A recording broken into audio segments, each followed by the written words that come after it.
Let's talk about quadratic functions and their relation to parabolas. The standard form for a quadratic function is f of x is equal to ax squared plus bx plus c, where a, b, and c are real numbers and a cannot equal 0. When graphed, this form of equation will form a parabola.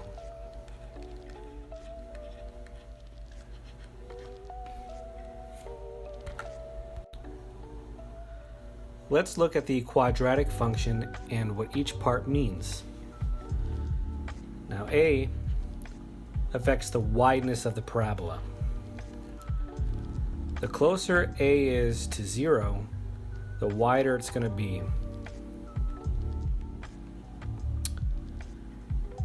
The bigger a is, the thinner it will be. Also, if a is negative, it's going to result in an upside down parabola.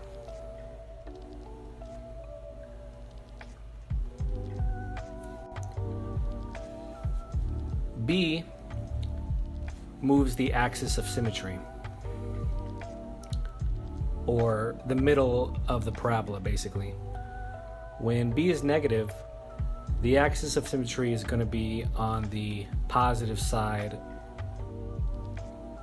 of the graph.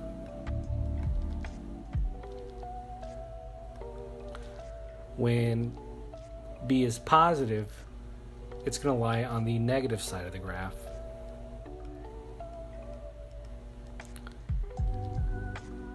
And when B is 0, the axis of symmetry is going to lie on the y-axis here.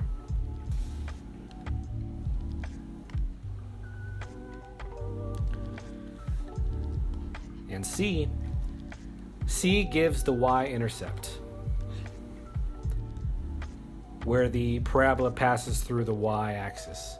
So if C were equal to 0, you can have a parabola like this, where it's going to pass at 0. Or if you have C maybe equaling 2, and 2 is up here, you can have a parabola that looks something like this, where it's passing through 2 on the y-axis.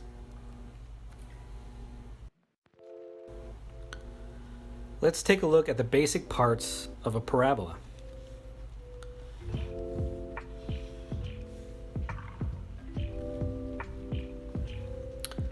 First, we have the vertex sitting here. This is an upright parabola, so the vertex will sit here at the lowest point, or the minimum.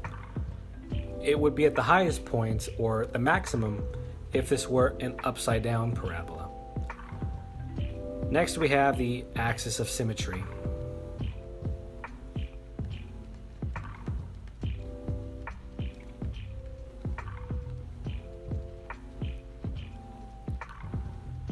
Which runs through the vertex and is represented with a straight line. The y-intercept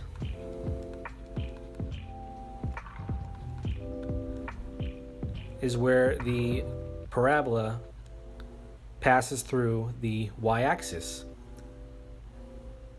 And last, we have the X-intercepts. There. Also known as the roots. Now, these are found when you set the quadratic equation to 0. And we will go over how to find these later on in the video. Now, let me show you how you can find the vertex given a quadratic equation. Now, let's say we have a parabola where y is equal to x squared minus 2x minus 3, where a is equal to 1, because nothing is in front of the x here. B is equal to negative 2, and C is equal to negative 3.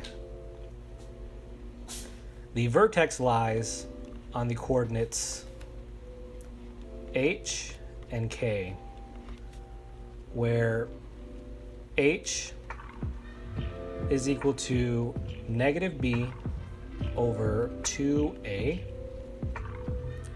and k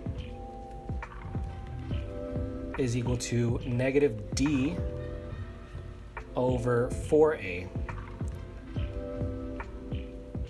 Now, d is called the discriminant,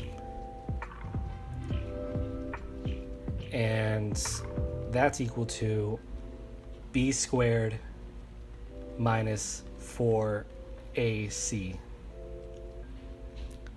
So we have that. Now let's fill in some values, shall we? So let's fill in h first. So we have negative b, which is negative 2, over 2a, which is 1. And for k, we have negative b squared, which is negative 2, negative 2 squared, minus 4 times a, which is 1, times c, which is negative 3, all over 4a, which is, again, 1. Now, if we solve this all out, we'll get some actual coordinates here.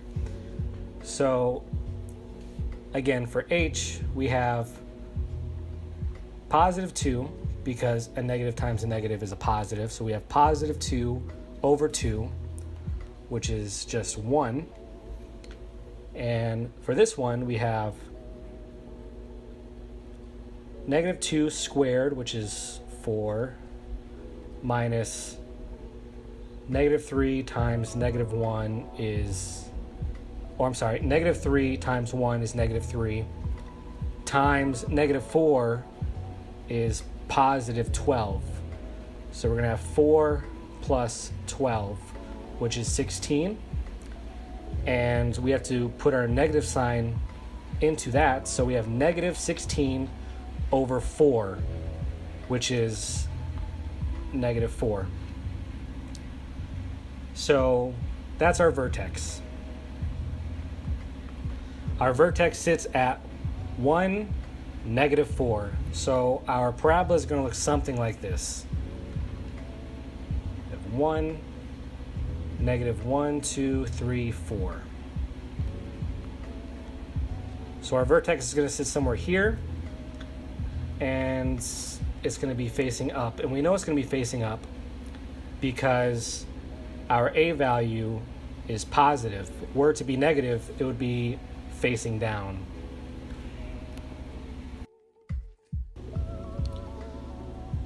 Next, let's try to find the x-intercepts, or the roots of the parabola.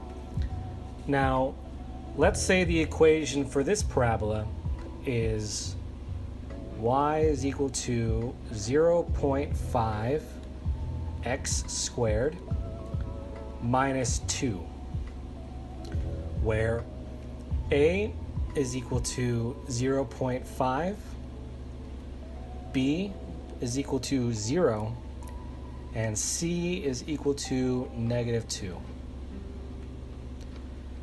To find our x-intercepts, we'll use the quadratic equation for this quadratic function. So we know the quadratic equation is x is equal to negative b plus or minus the square root of b squared minus 4 times a times c all over 2a. Now we have our a, b, and our c values, so let's just plug those in.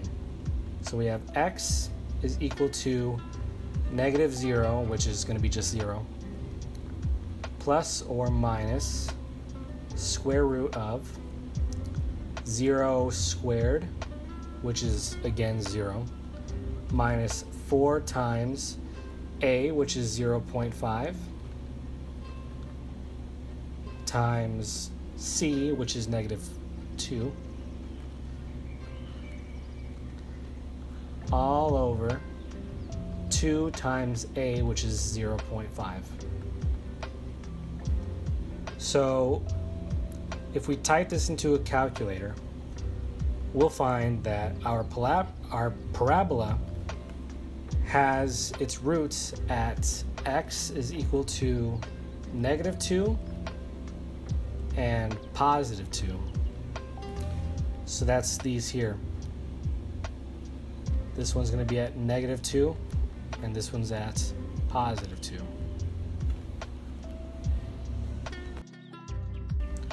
So we just covered the basics of parabolas and how to find the roots and the vertexes of them. I hope this helps you out, and I'll see you in the next video. Thank you for watching.